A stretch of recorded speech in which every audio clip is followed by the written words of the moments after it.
What is up, geeks? So here's another Batman v Superman review. As you know, the movie's coming out this Thursday night. Really excited. So here's the DC Comics version of Wonder Woman. This is the Multiverse line by Mattel.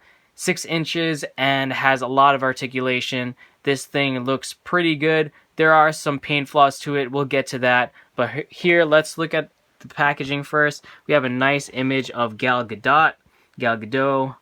I don't know how you pronounce her name, but either way, she looks pretty good there. She has the cape on the image, but she doesn't have the cape here for the figure, unfortunately. Now, that would have made things a lot more complicated. Of course, if you go with the fabric or if you go for the leather cape, there's always some complications with that. But they chose not to do that, so here on the side, you have the nice Batman v Superman logo, DC Comics Multiverse. That's what they're calling all these movie figures, the Multiverse. I'm surprised that they didn't just go with the DCEU or DC Extended Universe logo for that. But anyway, here if you collect all the figures, you can put them together and you'll have Batman's grapnel blaster. Not really interested. It's not going to be 1-to-1 scale, so it's just going to be a nice display option. So here we have Superman, Batman, Wonder Woman, and Armored Batman. I have reviews for the Batman and Armored Batman, so please check those out. I technically have Superman, but it is the previous version, the Man of Steel version.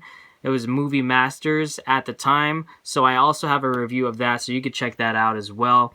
And we'll have a nice comparison later with all the DC movie figures, and we can see all of them all, together. So let's unbox Wonder Woman and take a closer look. And just one more thing, if you wanted to read the description, just pause it here before we unbox.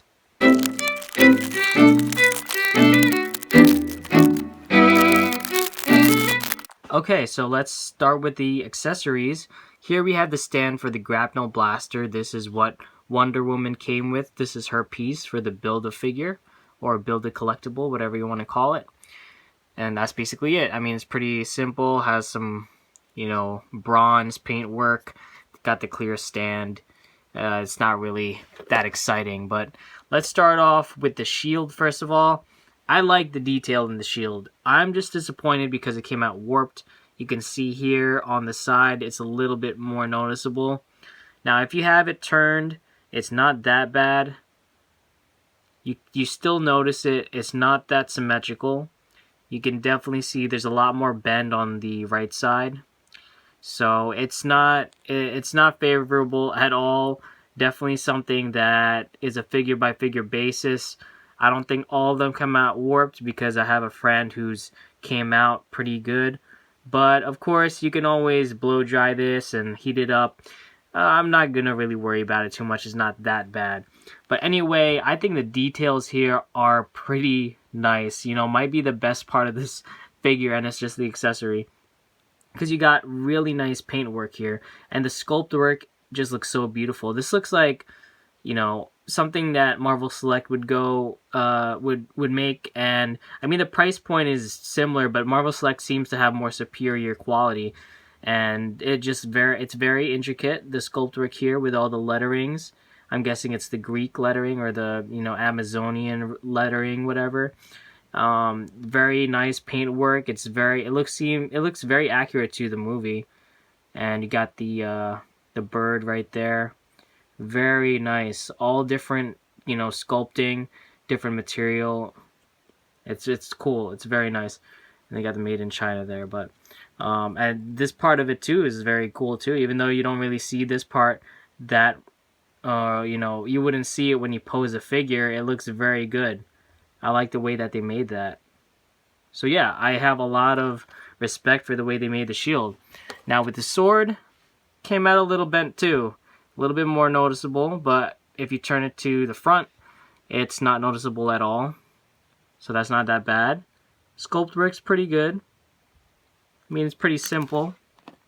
I wouldn't say it's as nice as the shield, but it's pretty consistent.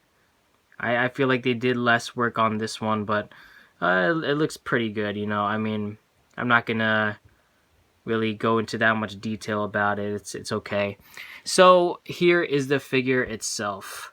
Now, the main issue I have with this Wonder Woman figure is the face sculpt and the painting. Now, the face sculpt doesn't look too bad. It kind of looks like the actress, you know, but it just, the thing is, it looks very, how do you say this? It doesn't look real. I mean, I guess that's the best way to put it. It just doesn't look like a real person. And the way that she's staring off makes her look like a little ditzy. I don't know. But the paintwork is my main issue anyway. I mean, you can see here where the hair connects to the face.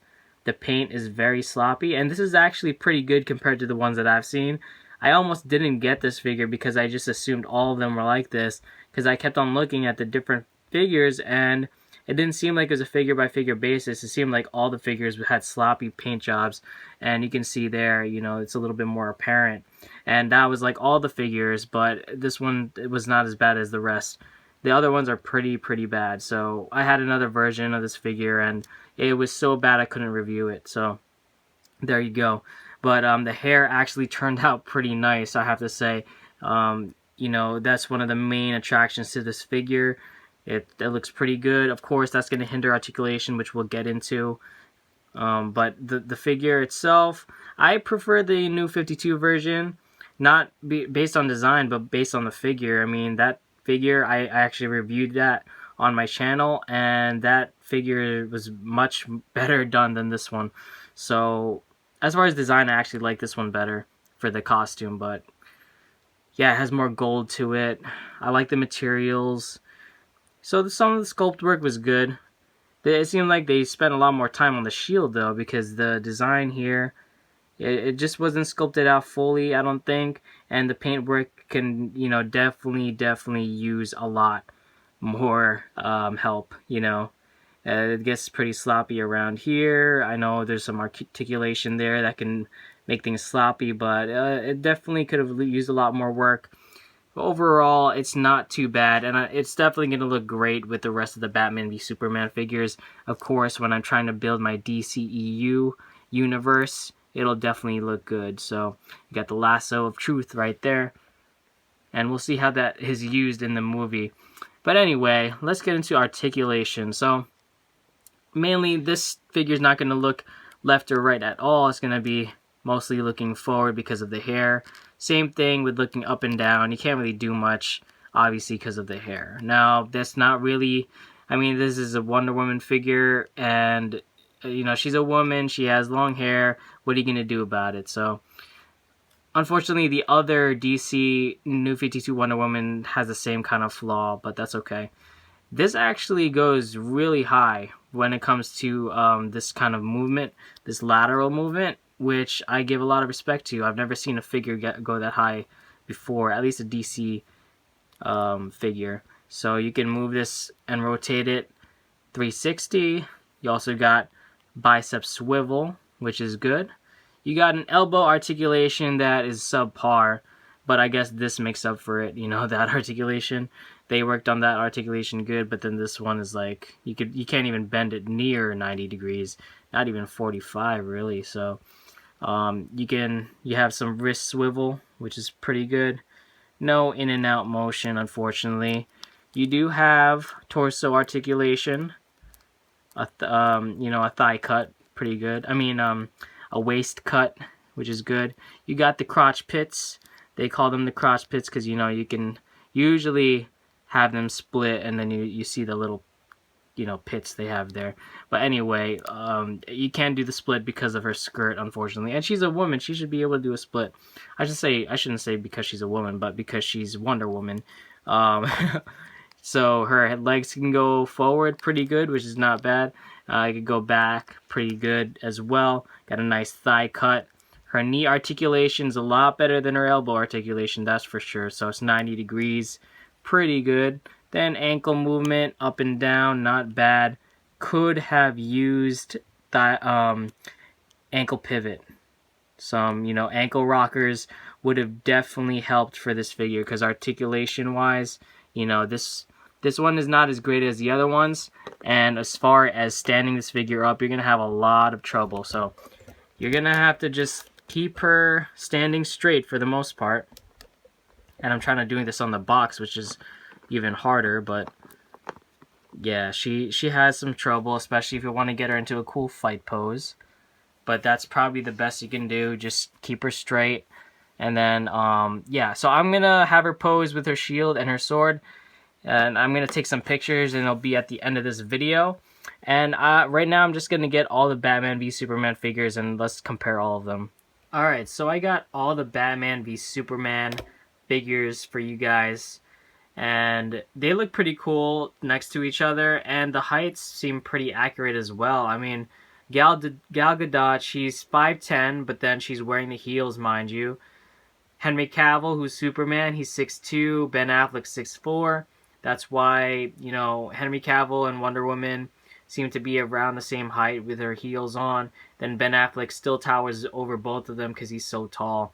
And then, of course, with the mech suit, he's a little bit taller with that. So they look really great with each other, and I'm trying to think of a display. I'm going to have to start doing a display because, you know, of all these DCEU figures, of course, Aquaman's going to be coming out in the next wave as well. We know that.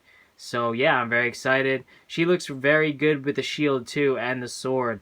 So I like how it works. Unfortunately, with the way that the bird is located, you're going to have to do it on the right side. I'm not sure if that's accurate to the movie, if she's a lefty.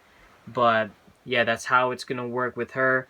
Otherwise, I don't mind the figure that much. What do you guys think of the figure? Do you think it's definitely subpar? Do you think it could have been done a lot better? I mean, as far as all these figures, I think the Batman figure right here was probably the superior one. But how about that for the poll question of this video? Which figure do you like the most? The Superman, Wonder Woman, Batman, or Armored Batman? Now, mind you that this Superman technically isn't the one for Batman v Superman. This is the Man of Steel suit, and it's also the Man of Steel head sculpt. It's a different head sculpt, which I think is actually superior to the one from this line. But just pretend that is the Batman v Superman version, which I'm sure you checked out reviews for at a different place. So anyway, that is the poll question. Thank you guys for watching. Until next time, embrace, express, and enjoy yourself. Stay tuned for the review of Batman v Superman, the movie. May the Force be with you always, my young Padawan.